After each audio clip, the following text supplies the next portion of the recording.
All right, Shalom Israel. I'd like to give all praise, honor, and glory to Yahweh, Bahashem Yahweh Shah. Double honor to the apostles of Great Millstone, our teachers who taught us well, all right, and who rule well, all right. And salutations to the hopeful elect, the Akim across the four corners of earth, doing these works in sincerity and righteousness, all right. Giving Yahweh, in the name of Yahweh Shah, all praise, honor, and glory for all things, all right. Um, just real quick, man, I just wanted to get into something real fast about how it feels good to do the works. All right. So I'm just let the scriptures lead me in a lesson through the spirit. All right. Little testimony or whatnot. Lord willing, be edifying, not too long.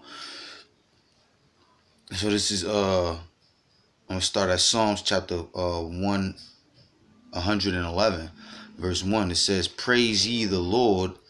I will praise the Lord with my whole heart. In the assembly of the upright and in the congregation." Right? Because that's the proper way of serving the Lord. All right. It says, "Praise ye the Lord." All right. I will praise the Lord with my whole heart. Right. That's how we supposed to properly praise the Lord, man. And really, that's what it all boils down to, man. The Lord getting His praise, honor, and glory. The Lord, the Lord being shown His appreciation. All right, that He deserves for Him being the ultimate Father, the perfect provider for us. All right, beginning with the elect. All right, um, right, right, and that's how, and you know. And that's what makes it possible to praise the Lord with your whole heart, meaning your whole mind, everything within inside of you. You know, you not holding back. You giving the Lord your all. Your 100% is to the best of your ability. All right. It says, "Praise ye the Lord. I will praise the Lord with my whole heart." That's the proper way of serving the Lord, man.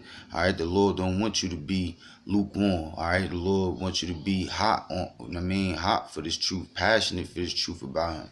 All right. Just like the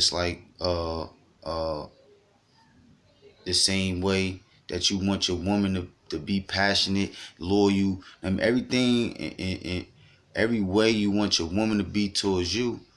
All right. The Lord wants us to be towards Him in righteousness, man. All right. Because he deserves it. He righteous towards us. He it's only right for us to for Him to get exactly what He deserved, man, because He deserved it, man. All right. From Him being so great and good to us. But anyways, it says, "In the assembly of the upright." Who's that? Who's the assembly of the upright? All right. Ultimately, it's the elect, but we don't know until the elect is made manifest. All right. Um, we have to go off the spirit and deal with order. All right. The Lord, the upright is ultimately the elect. All right, but as of right now, the Lord showing forth His order.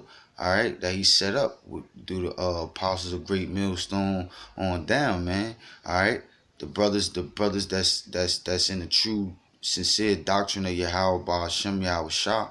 All right, that's the assembly of the upright. All right, you brothers in sincerely dealing with the true 100% doctrine of Yahweh Hashem Yahweh Shah. You're a part of the assembly of the upright. All right, to be upright is to keep the law, statutes, and commandments to the best of your ability. All right, it says, "And in the congregation," right, and why does it say, "I will praise the Lord with my whole heart"? In the assembly of the upright and in the congregation, because only the elect, only those who the Lord is truly dealing with can really relate and understand where a brother's coming from when he speaks about the Lord and gives the Lord all praise, honor, and glory. I mean, they the only ones who can relate to those things. All right, the congregation, the gathering of the men that the Lord put the Spirit on to receive that Spirit. All right, verse 2 it says, "The works of the Lord are great, sought out of all them that have pleasure therein." Right, man, because that's the spirit that you're supposed to be in, man. All right, you're supposed to want to do the works. You're supposed to take pleasure. You're supposed to look. You're supposed to be diligent on looking for how you can do better works, how you can do more works. All right, you're supposed to take pleasure in that. All right, why? You're supposed to look at, it says the works of the Lord are great. You're supposed to look at and be able to identify that doing the works of the Lord are great. It is a great thing. You're supposed to take joy. It's supposed to make you happy, man. All right, when you look at it, all right, through experience, all right, through the blessing of the Lord, I mean, allowing you to see these things. All right, that's the title of this. That's what I'm gonna title this video. It feels good to do the works, man. All right, because you know in this truth you got your trials and tribulations. All right, everybody got bear their cross. All right, and you'll be going through your downs. Which is necessary. All right, you'll be going through your down points, but as long as you stay loyal and faithful and don't break, all right, stay in the spirit, stay in the truth, all right, keep battling, stay in the fight, battling the demons or whatnot, all right, show your faith towards the Lord, show your loyalty, the Lord come through, and he take you from your downs and he bring you back up again, all right, and when and he does it in a way in which he does things personally for each individual. All right, he does things in a way that it touches you. It touches you personally. I mean, it's like something. It's like a blessing directly from him to you. All right, that other you could share with other people, but nobody would really understand more than you. All right, that's how great the Lord is, man. It says his work, verse 3, his work is honorable and glorious, and his righteousness endureth forever, right, man? And that's what the elect is in store to find out. That's what the elect has in store to find out, man. How righteous, just how much the Lord's righteousness endures forever, man. Because the kingdom is everlasting life, everlasting happiness, all right, everlasting peace, everlasting righteousness, man. All right. All right. And when you look at it, man, if the Lord dealing with you through your different trials and tribulations, all right, the Lord shows you constantly, like, I mean, that as long as he dealing with you, his mercy is really unlimited. All right. His righteousness is really unlimited. All right. Which makes it easier to believe in things like everlasting life, everlasting kingdom. All right, the Lord showing us, giving us a taste of these things now through the Spirit. I mean, if the Lord blessing you to be able to see these things, all right. So it says his work is honorable, right, man? When you doing these works, man, all right, you have a real power support. You come to find out that you have a real power support behind you, and the more works you do, the more righteous works you do, the more honorable you feel doing the Lord's works, man. All right, and glorious, man. All right, you know that by doing what's pleasing to the Lord. All right, you're bringing honor and glory, more honor and glory to his name, man. All right, it says right, so that's that. I'm gonna jump to another script. This is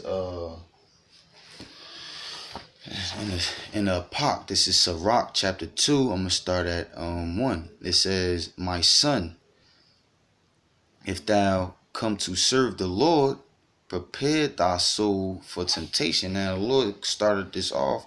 Now the Lord's talking to the elect right here. All right. And he started it off saying, "My son, man." That's personal right there, man. All right. If you know, I'm a father. I have kids. All right. I have sons, literal sons. All right. So I know what it means. I know what it means to have kids, to be a father. All right. That's something personal. All right. You're not just calling anybody your son. All right. That's something very personal. It's something very close to yourself. A man's son is that of his own flesh. He's an extension of himself. All right. So the Lord said, speaking to the elect, he said, "My son, if thou come to serve the Lord," right? Anybody call yourself trying to be saved, any man call yourself trying to be part of the elect, part of the 1/3 population. All right, they have to prepare themselves. All right, they have to prepare themselves to serve the Lord. It says and these is all commandments. This is the proper ways of how to go about dealing with the truth, man.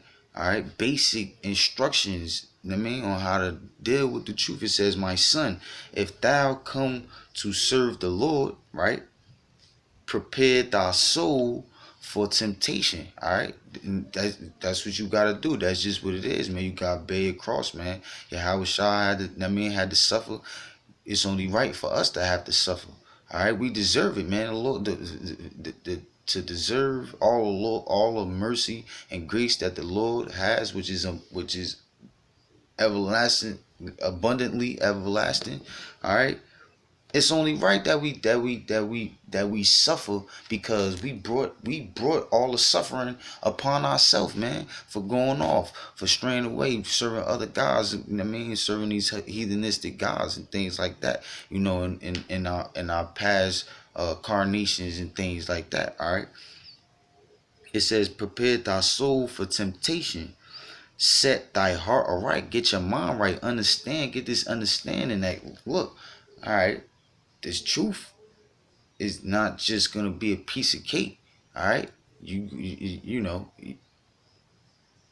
ultimately, like the scriptures say, roughly paraphrasing, the word is sweet in your mouth at first, and then it becomes bitter, man, because you learn that you God's chosen people, you the Israelites.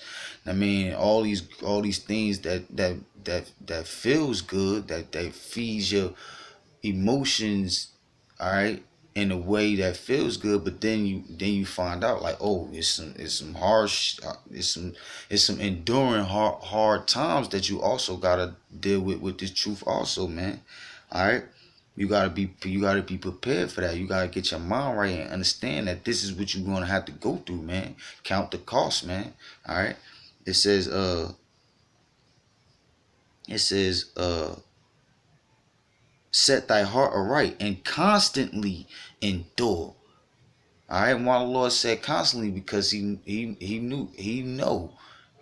that, that means the trials and tribulations, ups and downs, it was going to keep. It wasn't just going to be a constant uh, uh, uh, uplifting of the spirit.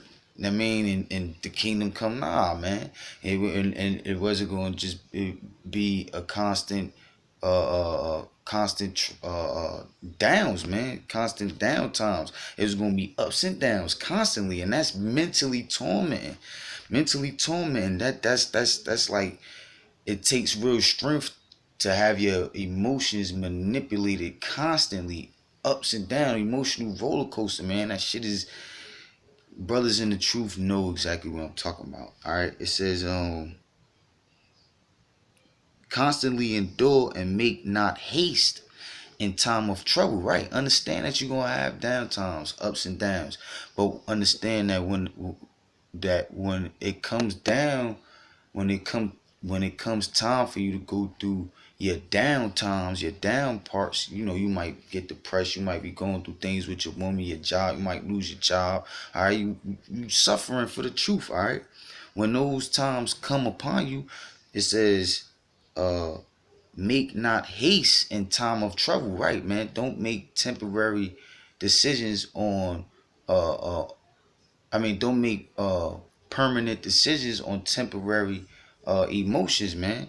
All right, because the manipulating of your emotions. If you happy, I mean, the more happy you is and the more at peace you is and things going good in your life. And I mean, they say the bigger you are, the harder you fall, right?